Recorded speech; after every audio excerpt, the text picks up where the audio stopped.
This video is a short update on Assessment 1 or assessments in general.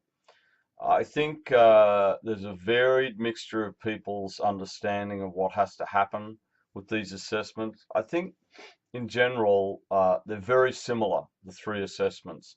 My advice would be to use a business report format. However, if you can answer the requirements in an essay format, that's fine. I'd also always think about the reader in academic writing. What's going to make it easier for the reader?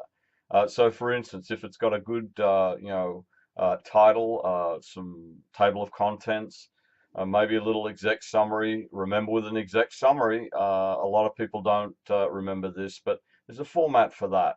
If you're going to put it in there, you've always got to put at the end of the executive summary what the real recommendations are. So an executive summary is exactly that. It's like you're giving it to a manager so they can look at it in a snapshot and see what's happening.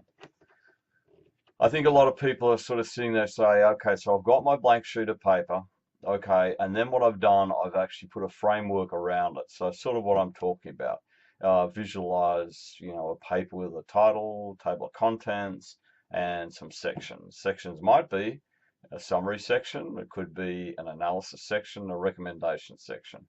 Uh, Obviously, again, when you look at the discussion boards, the idea of this is practice makes perfect. Um, in the discussion boards, far less worried about whether you're right or wrong with the decision. What we're worried about is how have you actually summarized the decision articulately? How have you then analyzed the decision and given us the feeling that you understand how this relates to theory and the correct theory, which is not a 5-minute job. And then finally, we're looking to you as the consultant to come back and say, you know what, the decision making process was this.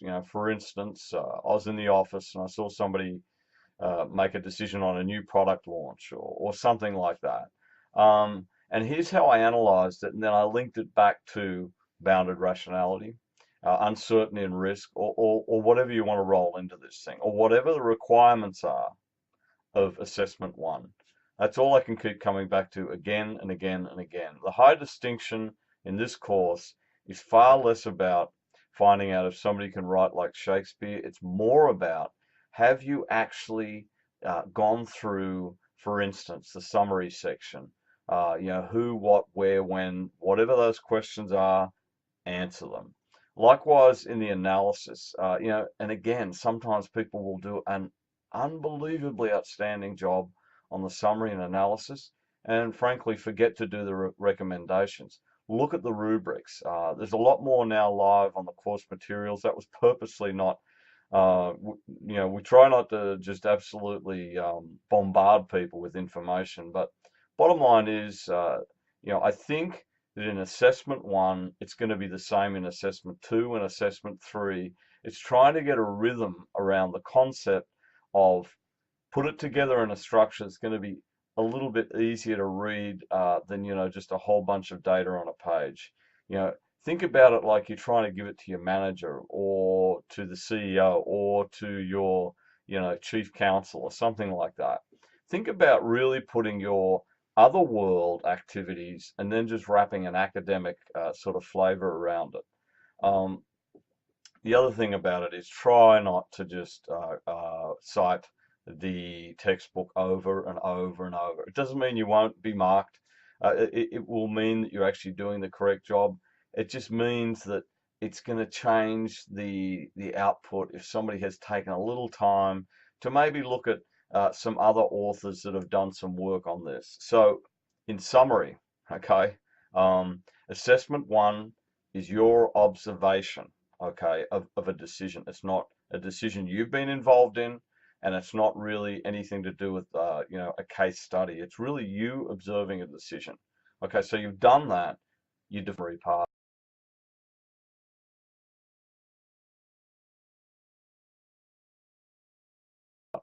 And basically, the next piece is you analyze that decision, but based on the theory. Okay, that's the key point here. And finally, the recommendations. Once again, own them.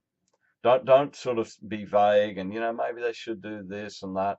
we're looking for you as the consultant. Now, once that's all done, spend just a little bit of an extra time on your table or on your reference list.